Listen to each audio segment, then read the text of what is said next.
శంషాబాద్ అఘోరి సంచలన వ్యాఖ్యలు. త్వరలో ఒక పురుషంగాని ప్రజల్లో సమక్షంలో నడి రోడ్డు పైన కొయ్యబోతున్నానని బహిరంగంగా ప్రకటన. కుంభమేళా తర్వాత తన కార్యాచరణ మరింత ఉధృతం చేస్తానని ప్రభుత్వానికి హెచ్చరిక. హిందూ దేవాలయాలపై, మహిళలపై, గోవులపై దాడి చేస్తున్న వారిని కఠినంగా శిక్షించకుంటే తాండవం చేసి ఆత్మార్పణ చేసుకుంటానని అఘోరి తెలిపారు. హిందువులు ఐక్యంగా ఉండి హిందూ ధర్మంపై జరుగుతున్న దాడిని తిప్పి కొట్టాలని అఘోరి పిలుపునిచ్చారు.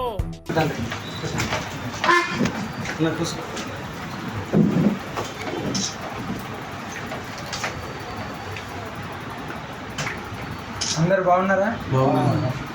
ఇంకా మా స్వామి చేసినట్టు ఇంకా మీరు సేవలు చేయాలి. అందరం కలిసికట్టుగా ఎంతో సేవ చేశారు, కళ్యాణం చేపించారు, బీద వాళ్ళని చదివిస్తున్నారు. అలా నేను తెలుసుకొని మరీ నేనే వచ్చాను ఇక్కడికి. అంటే ఎక్కడైతే ఇలాంటి సేవ చేసే వాళ్ళు ఉంటారో అక్కడ నా వంతు మద్దతు తెలిపి ఏమైనా కష్టాలలో ఉంటే నేను వీళ్ళ కష్టాలు తీరవడానికి నేనున్నాను. ఎందుకంటే లోక కళ్యాణం ఎన్నో రకాలు చేయొచ్చు, వీళ్ళకి చేసేది కూడా లోక కళ్యాణం అనుకోవచ్చు. ఎంతో డబ్బు ఉన్నా మనం ఒకరికి చివరికి కాటికి పోయేటప్పుడు ఏమి కూడా తీసుకెళ్ళాం. కానీ ఇప్పుడు ఈ స్వామి గారు చేసిన సేవ మాత్రం పేరు తీసుకెళ్తారు. అది అలా ఇలాంటి వాళ్ళు ఇంకెంతమంది ఉన్నా సరే వాళ్ళందరి దగ్గరికి వెళ్ళి నా వంతు నేను ప్రోత్సహించి వాళ్ళకి ఏదైనా కష్టం ఉంటే వాళ్ళ కూతురులా వాళ్ళ బిడ్డలాగా నేను ఎప్పుడు వెళ్ళంటూ ఉంటాను. గుళ్ళు ధ్వంసమైనాయి, అయినా సరే ప్రభుత్వాలు స్పందించట్లేదు. హిందువులు ఎవరు కూడా ఏకం అవ్వట్లేదనే నేను నా వంతుగా నేను ఇప్పుడు కార్తీక మాసంలో కూడా 2-3 పూజలు ఉండి కూడా నేను వాటిని కొద్దిగా వేరే ఇంకా తెలంగాణలోనే చేద్దాం, అదే పూజ లేదు అని ఇక్కడికి వచ్చి నా వంతు నేను ఎక్కడైతే గుళ్ళు ధ్వంసమైందో అక్కడికి వచ్చి నా వంతు నేను చేశాను పూజలు. నేను ఇదే ప్రజలకు కూడా కానీ తెలంగాణ ప్రభుత్వానికి ఇదే చెప్పబోతున్నాను.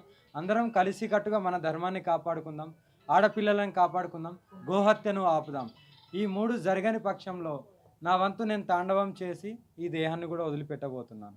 ఎందుకంటే ఎంత హెచ్చరించినా సరే ఎవరు మేలుకోవట్లేదు. ఎందుకు హిందువులందరూ ఏకం అవ్వట్లేదు, ఎందుకు ప్రభుత్వాలు కూడా స్పందించట్లేదు అనేది ఒక చిన్న నా ఈ మీడియా పరంగా కూడా చెప్తున్నాను. ఇప్పటికైనా కఠిన చర్యలు తీసుకోండి.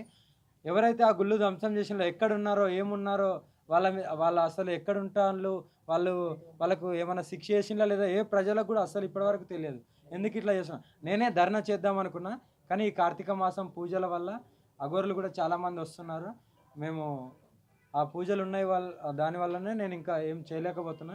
ఇదంతా అయిపోయిన తర్వాత కార్తీక మాసం తర్వాత నేను మళ్ళీ ఎక్కడైతే ఆ గుళ్ళు ధ్వంసమైందో అప్పటి వరకు కూడా స్పందించకపోతే నా వంతు నేను ఇంకా చాలా పెద్ద ఎత్తున పోరాటం చేయబోతున్నాను. ముఖ్యంగా ఉపేందర్ గారి దగ్గరికి రావడానికి కారణం నేను స్వయంగా తెలుసుకున్నాను. ఇంకా చాలామంది ఉన్నారు, అందరి దగ్గరికి కూడా వెళ్ళబోతున్నాను. చాలా పెళ్ళిళ్ళు చేశారు, ఇంకా చాలా ఎన్నో సేవలు చేశారు, పిల్లలకు కూడా సేవ చేశాను. ఎంతో సేవ చేసింది కాబట్టి నేను చాలామంది హిస్టరీ నా దగ్గర ఉంది, అందరికి కలుస్తాను. ఇలాంటి సేవ చేసే వాళ్ళని నా వంతు నేను కాపాడుకోవాలి. ఇది కూడా ఒక ప్రకారం లోక కళ్యాణం కాబట్టి ఇలాంటి వాళ్ళని నా వంతు మద్దతు తెలిపితే ఇంకా వీళ్ళు ఇంకా ఆ ఆనందంలో ఇంకా రెట్టింపు ఉత్సాహంలో ఇంకా మంచి సేవ చేసుకోగలుగుతారు. వీళ్ళకి ఏదైనా కష్టం ఉంటే వీళ్ళ ఒక బిడ్డలాగా నా వంతు నేను తీరుస్తాను. ఒకసారి మాట ఇచ్చిన తర్వాత వెనక్కి తీసుకోవడం అనేది ఉండదు. అది ఆత్మార్పణ కానీ ఇంకోటి కానీ దానికి టైము సందర్భం బట్టి నేను చేస్తాను. ఓకేనా? ఇప్పుడంటే ఇప్పుడు చేసుకోవచ్చు, కానీ లోక కళ్యాణం గురించి వచ్చినప్పుడు గురువు ఆజ్ఞతోనే నేను నడుస్తున్నాను. నిన్ననే శంషాబాద్లో అయ్యేది, కానీ గురువుగారు అన్నారు ఆగండి, కుంభమేళ ఉంది, అక్కడ అందరము డిసైడ్ అవుదాము, అప్పుడు మీరు తీసుకోవచ్చు నిర్ణయం అన్న తర్వాతనే మళ్ళీ వెనక్కి తగ్గాను. అవ్వడము తండ్రి ఈ కుంభమేళలో ఏదో ఒకటి డిసైడ్ అవుతుంది, దాన్ని బట్టి నేను నడుచుకుంటాను. కానీ ఎప్పుడు కానీ నా అడుగు మాత్రం వెనక అడుగు వేసేది లేదు. ఎంత పెద్ద విధ్వంసంలో వచ్చినా కూడా దాన్ని ఆపడానికే నా ప్రయత్నం.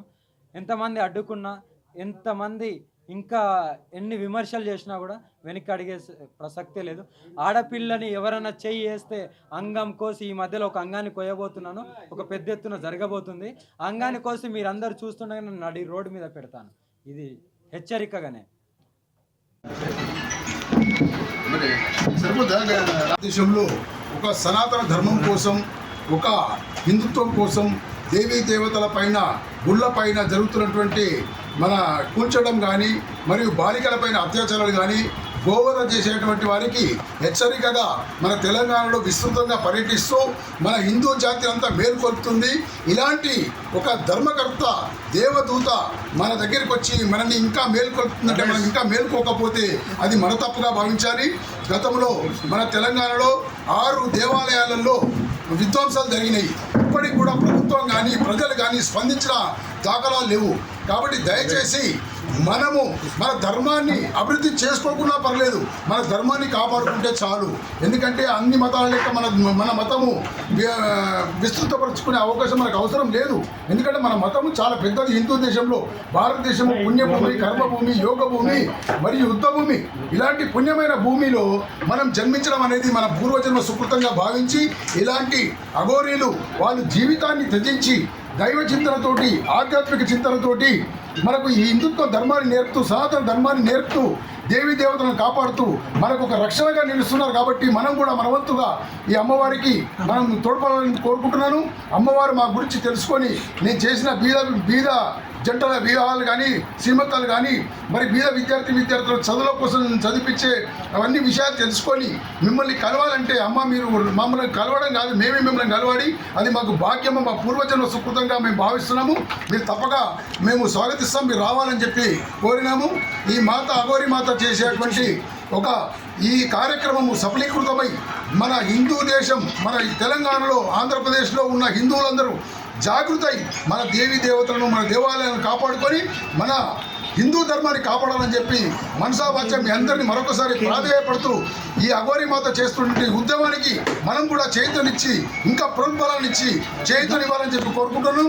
కొందరు అఘోరి మాతను వేరే విధంగా వాడుకుంటూ అంటే అఘోరి మాత హత్య చేయబడ్డది, యాక్సిడెంట్ అయింది, లేనిపోని అభూత కల్పనలు కలిపి వారి టీవీ ఛానళ్ళు రేటింగ్ పెంచుకుంటున్నారు. వాళ్ళకి ధనం వస్తుందేమో కానీ కీర్తి ప్రతిష్టలు మాత్రం రావు.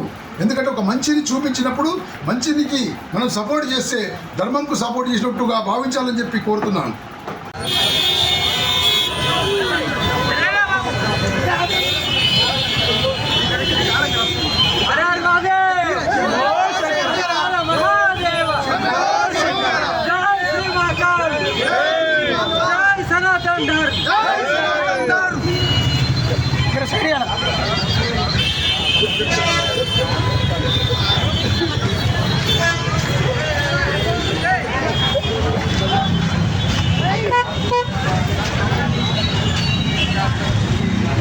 అరే మీద పడకంటున్నా